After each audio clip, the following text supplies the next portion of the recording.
Hey, Melissa, you're muted. Hello, welcome to another event from Keep Indiana Learning. We are Keep Indiana Learning digital learning coaches, and today's session is part of a survivor series for educators. Today's topic is parent communication.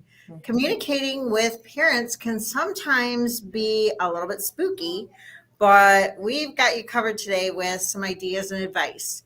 My name is Melissa, and I'm the Ed Tech Specialist and Technology Coach from Hanover Community School Corporation. In my past life, I was a teacher and then an administrator, and I'm also a parent. I've seen all sides of parent communication. How about you, Amy? Hi, everyone. My name is Amy Stevens. I'm the Project Lead the Way launch teacher at Tri Elementary in the South Henry School Corporation. I also serve as their technology integration specialist. And just like you, Melissa, I too am a mom of tiny humans currently, but they tend to grow really fast. My goodness gracious. I love it. Julia. Yeah, my name is Julia Crone, and I am at Plainfield Community Schools. I, too, am a tech integration specialist. For a time, I was in charge of our makerspace at the Idea Lab, and then I spent 4 years as a high school teacher and maybe another 10 years as a middle school teacher. And this thought is kind of coming across because it was probably about 4 years ago. I was running this really cool station with ancient China in my social studies class. I mean, my kids were engaged. It was going great. And so I was in a great mood, bebopping around, when your kids are just kind of vibing and it's a great day. So the timer is about to go off for the station. So I go to my computer and I let the timer go off and I reset it. Then I'm like casually like, I wonder if anything's in my email, like anything for me to do or anything like that. So I open my email. And waiting for me was a ticking bomb. It was Jimmy's mom. And Jimmy's mom said, basically, Miss Crone, you suck in the following ways. It was CC'd to my principal, maybe even my vice principal. And I'm almost getting my heart racing thinking right now. I'm sure some of you can think of an email like that. My heart sunk. I'm like, my principal thinks I suck in the following ways. Like I'm like going through all the stages. I'm angry. I'm emotional. A kid comes up to me and it's like, Miss Crone, can I use the restroom? I'm like, absolutely. You just had lunch. You can go to the restroom then. And by the way, I'm yelling at middle schoolers, not kindergartners. So that's not evil. But I'm like, absolutely not. Like you can go then. And you know what? I have something to say to the entire class. Y'all need to stop asking to go for the bathroom without your passes. I've been hijacked, my friends. I cannot even begin to cope because I feel like this email is happening to me. Flash forward to today. I can get an email like that and I'm like, oh, Jimmy's mom, poor girl, what'd she say today? Or Jimmy's mom, all right, like, let's take a deep breath. Am I emotionally ready to open this email? Let me have lunch. Let me chat with a friend. And then I also know too who to talk to. Sometimes I will talk to a teacher friend. I'm like, I opened this email and it was from Jimmy's mom. It kind of like, made my stomach hurt. And, I have my friends, my teacher friends are like, you're absolutely awesome. You're a rock star. You know that that's not correct. She's coming from a place of fear or, she's coming from a place of misunderstanding. Know your people to talk to too, because when I told my husband the story, he's like, let's get your phone. We're going to send her an email and we're going to put your middle finger up and we're just going to press send. And I'm like, okay, I would like to keep my job. But so when you get those responses, it's hard not to take it personal because our job is something like we wear our hearts on our sleeves as educators. And so when you receive something like that, I do want you to kind of remember that when parents communicate and they maybe communicate aggressively or inappropriately, or maybe it is sometimes appropriately when you think about that, they're taking care of their child, to know that stuff like that's not happening to you. Amy, what do you kind of have to say about that? No, I'm so thankful that you not only shared that story, but we're just so real about it, that it is a two-sided conversation, and I love what I'm hearing you say at the end of the day is that you are the professional. Mm-hmm. You went to school for this. You are in charge of 20 plus other people's humans, right? Stay alpha. Like be in charge. This is your space. Stop. Say alpha. I'm using that sentence for the rest of my life. So tell me, Amy, what are some ways we can stay alpha as educators within the context of parent communication? You know, I love one of the things that Julia said about how she employed her, her network, but she also had that conversation with herself. Wait a minute, am I in the wrong? Because it is two-sided, right?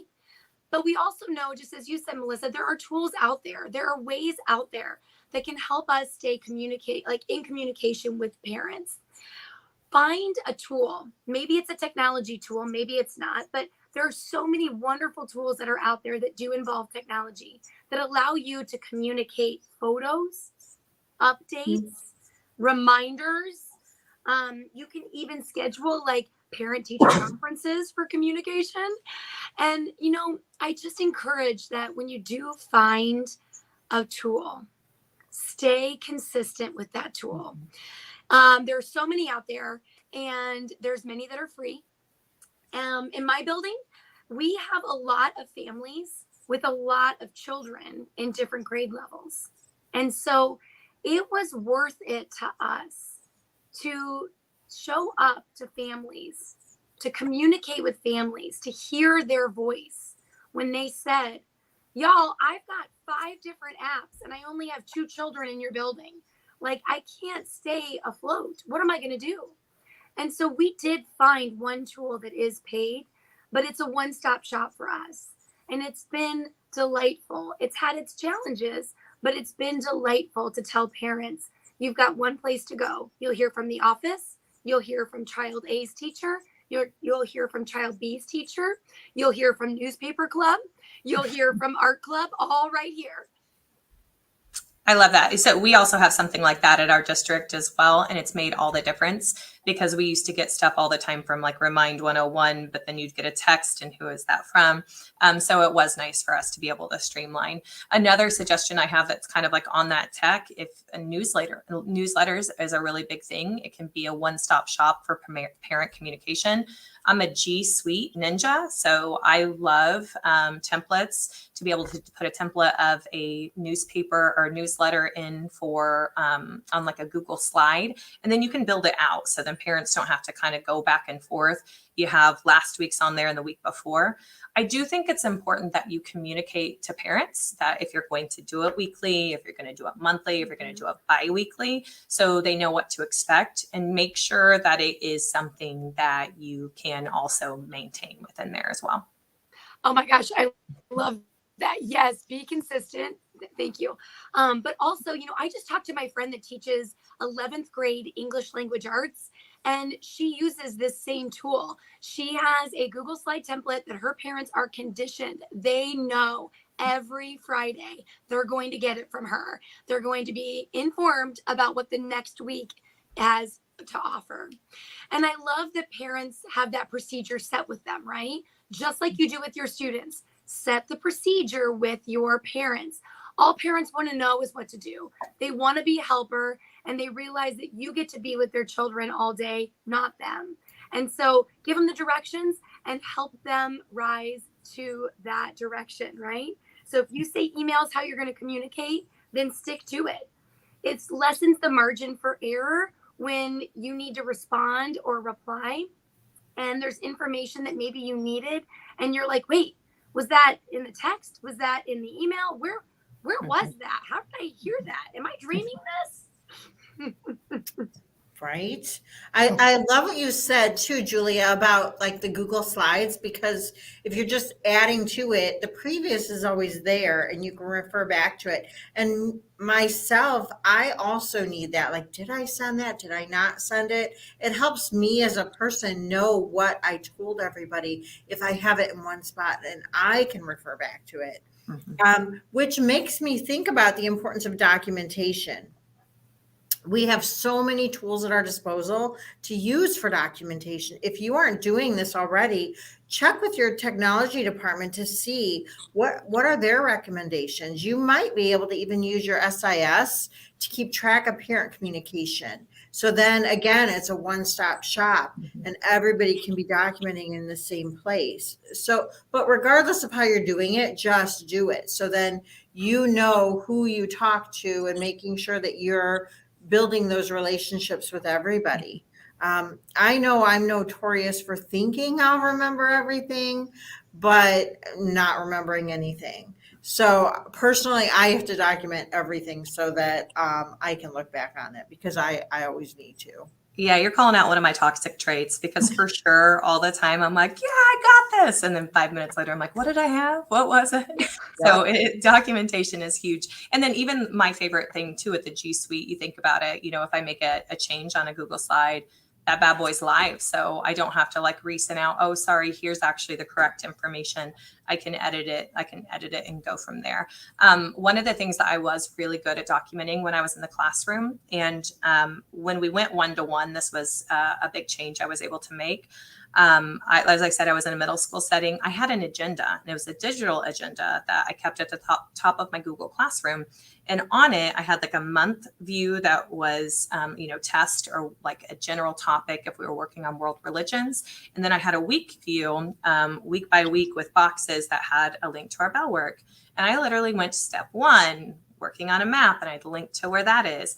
And then step 2, then we're going to be working with partner on here. And then down at the bottom, I'd say this is what is going to be assigned. And I wouldn't build that out ahead of time because Lord knows, I typically don't even know what I'm going to do the next day. I have a general idea, but I love being able to be creative in the classroom. But then if a student missed and a parent said, hey, what did my child miss? Instead of me having to say, oh, over the course of the 3 days and even try to think back what we did, hey, here's our agenda. If you have any questions, please let me know. All assignments are in Google Classroom. So it really helped me streamline because I remember, you have kids, especially, I had 185 students. I was going to have at the very least, one missing every single week, if not 10, and all these different days. And so I had all these different emails. Now I can just send this document. Hey, take a look. If you have any questions, please reach out. So it really simplified my life as well. Oh, I love that. And I'm not mad at those parents who don't reach out or who do reach out, but the ones that do reach out to keep their kid on track, it comes from this amazing place, right? Of no matter how it comes across, it comes from this amazing place where some parents just want to be involved and they're not quite sure how to be involved. And so always remember that you get to be the one that spends all day with their child every day. And I've always considered it an honor to be this human and regularly tell parents, thank you for sharing your child with me, because it really is an honor. It is something that we don't take lightly as educators, no matter what age group we work with. And so, one of the things that came out that I loved when I was talking to some of my friends that are not in the education world, they wanted to be involved, but other people's humans really freaked them out. And so they were like, how do I stay involved? Like, I want my child to feel supported, but I don't know that I can go into a classroom. That sounds a little too much. So what they would do is maybe they would record themselves reading a story, and then the teacher would have like a mystery reader of the week, and they would give away clues and be like, this parent works in a hospital, and this parent not only works in a hospital, but her favorite book as a child was Miss Nelson is Missing or something. And even the parent's child doesn't know that it's going to be their mom or their dad or their grandma or their grandpa as the mystery reader. And it just brings such joy, and the children are like, oh, who's mom, who's dad, who's grandma, who's grandpa, who's aunt, who's uncle, like whose guardian is it today?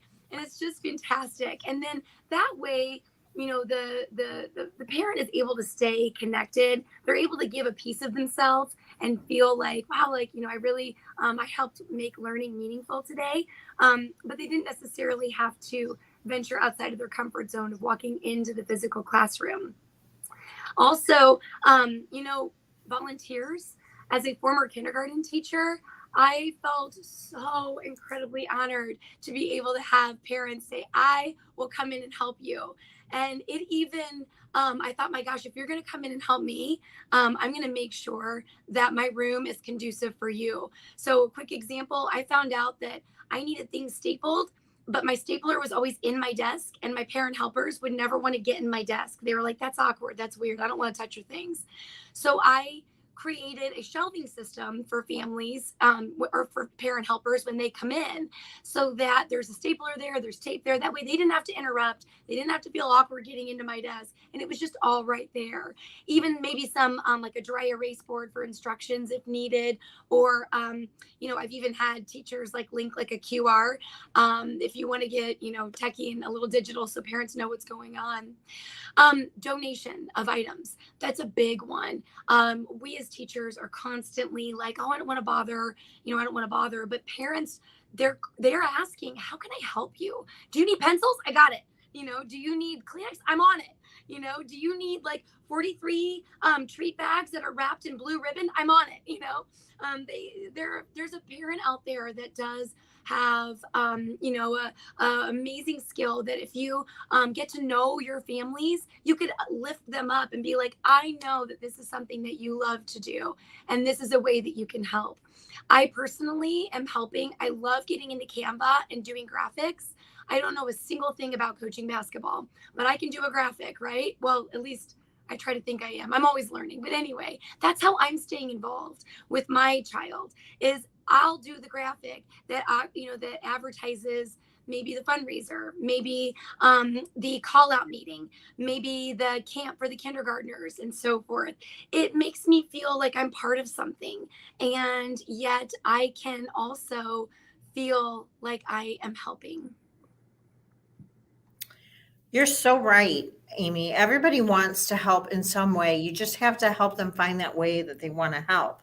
And communicating it, what you need, and getting that from them is so important.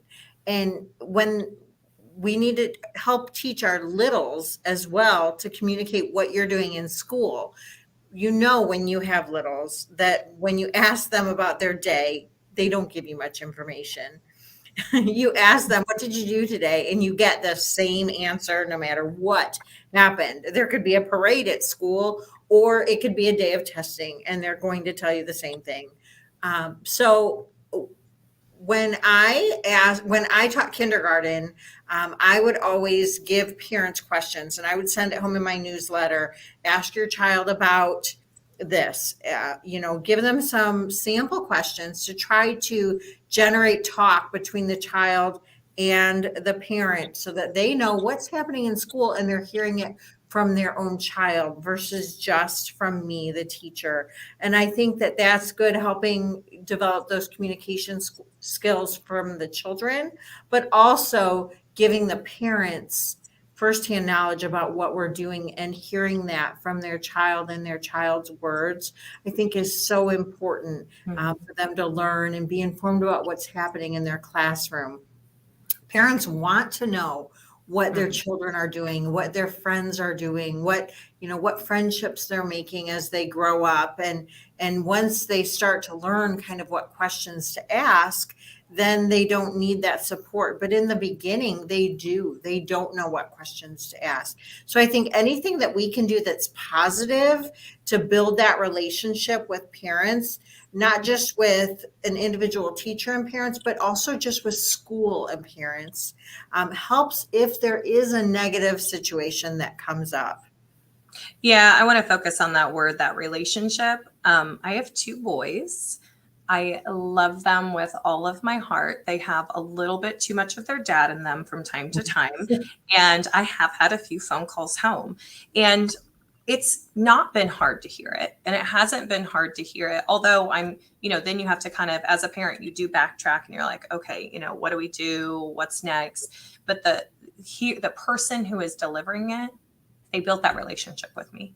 And they built that from what you were talking about. They've built that from the newsletters. And I absolutely know that they love my children with all their hearts, but that's because they spent that time.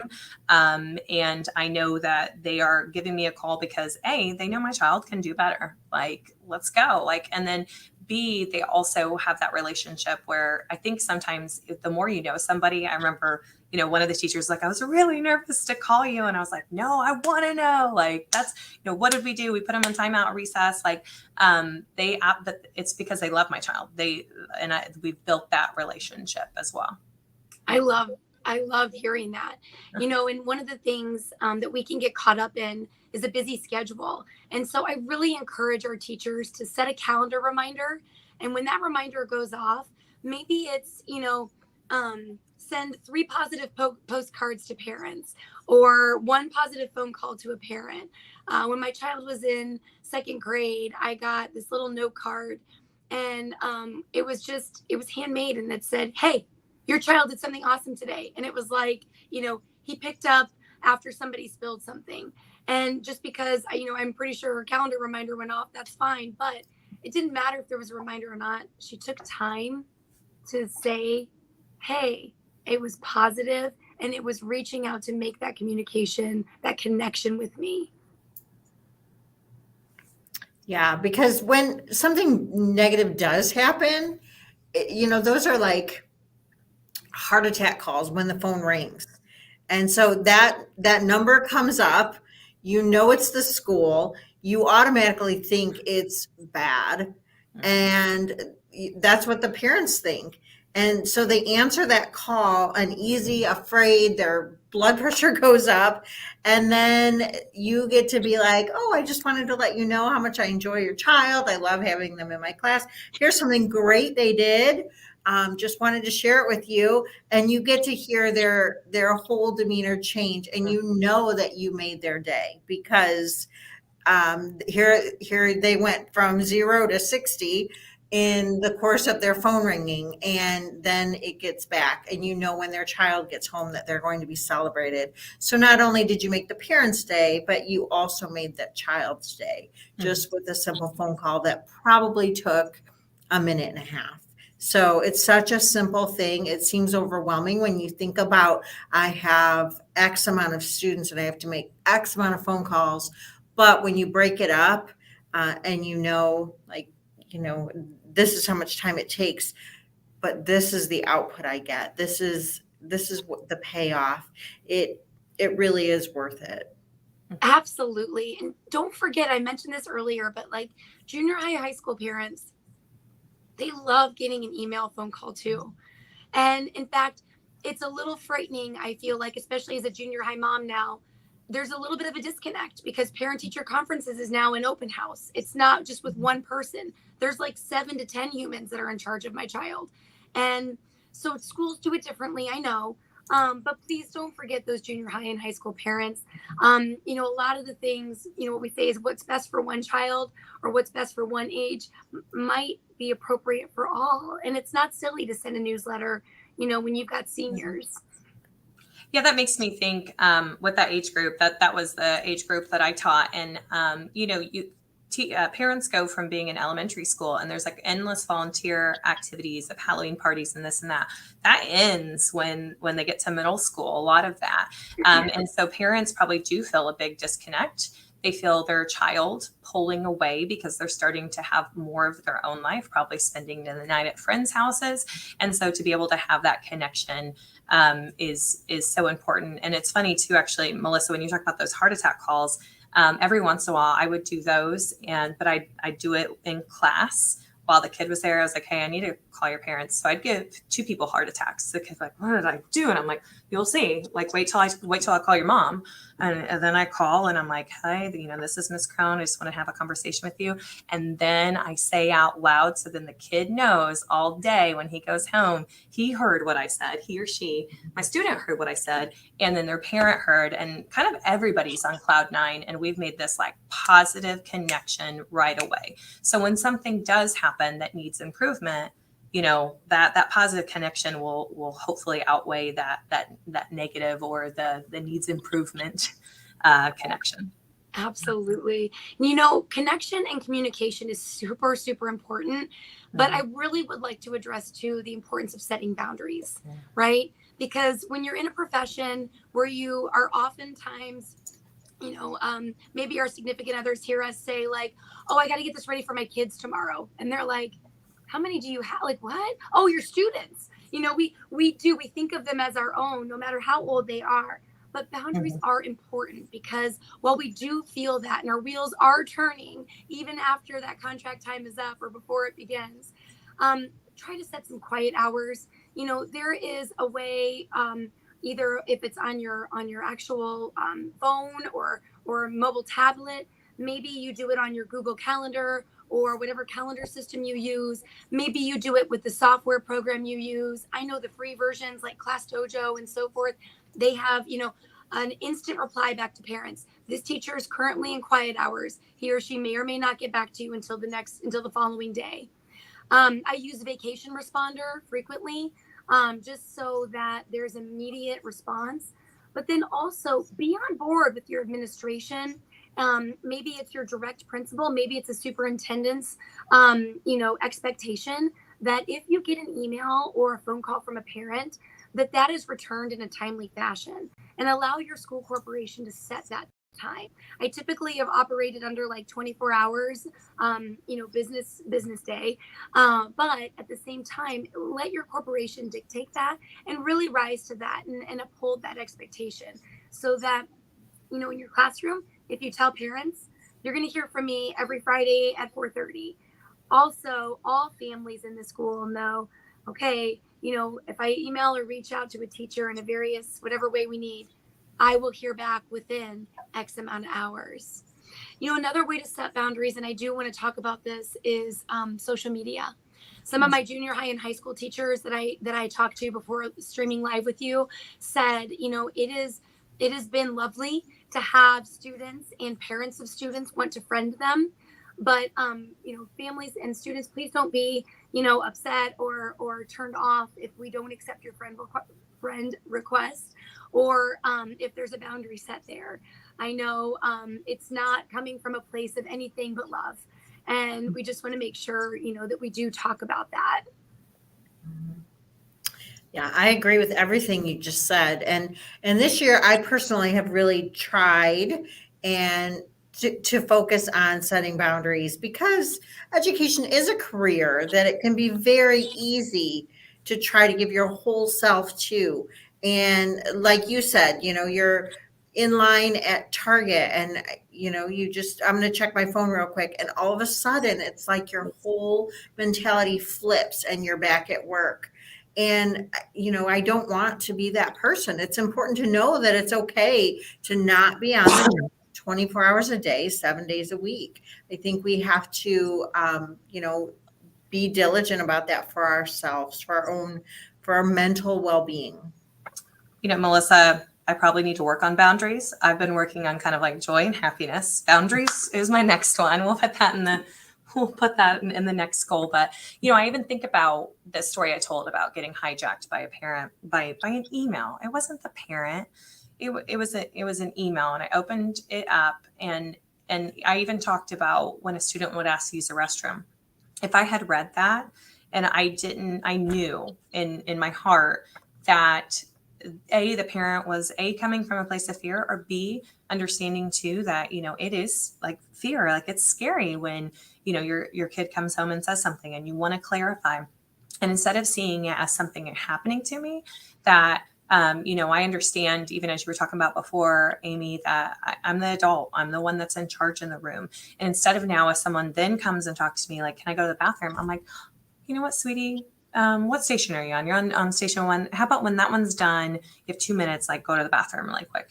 I'm no longer hijacked. I am the adult that's in the room. Things are not happening to me. I am in control of the way that I react to them. What did you say what was that, Amy? What did you say earlier? Stay alpha, stay in charge of your pack. And, you know, it's okay to make corrections along the way if you need to, but have confidence. Use some I statements, maybe even like that sandwich method. Start off with something positive. If you've got something, you know, that's an opportunity that you do need to communicate with a parent, go there and then finish up with something delightful, because we do love being with other people's tiny humans as well as grown humans. And it is just such a joy to make a connection with their families. Do you think that I would get fired if that was like my new outro on my email? Like instead of best regards, I'm just like stay alpha, period. Like, I love it. I love it. I love it. I love it. I love it. Here's a shot. If it makes you that happy, Julia, go for it. Oh, well, with that, on that note, thanks for listening, everyone. As we said, this was Survivor Series Don't Be Spooked by Parent Communication. We will have more in the series each month. yeah, I think coming up, we're gonna part of the Survivor series is gonna be observation. So kind of like some innovative practices, what principals might be looking for, how to survive your next observation, how to survive negative work culture, surviving teacher burnout, which once again, that's that journey of happiness, like I said before. And then March, I'm not kidding you. I know you ladies said that, were you both kindergarten? I was Yes. Oh my gosh. Okay. So I'm secondary. To tell you the madhouse that a middle school is post spring break, like the week or two before. And I'm sure you have that in kindergarten a little bit. But man, it was like one time there was like a full moon and it was about to be spring break. How to survive when that post spring break discipline, especially when we think about our middle schoolers. And we can also talk about the kindergartners though too. Is there a little bit of that you can add value to? I love it. Yes. Oh my gosh. Be on the lookout for these upcoming sessions. You do not want to miss out on the great time that our Keep Indiana Learning coaches have together, and, just the fun and joy that we love sharing. If you like this video, please be sure to like and subscribe.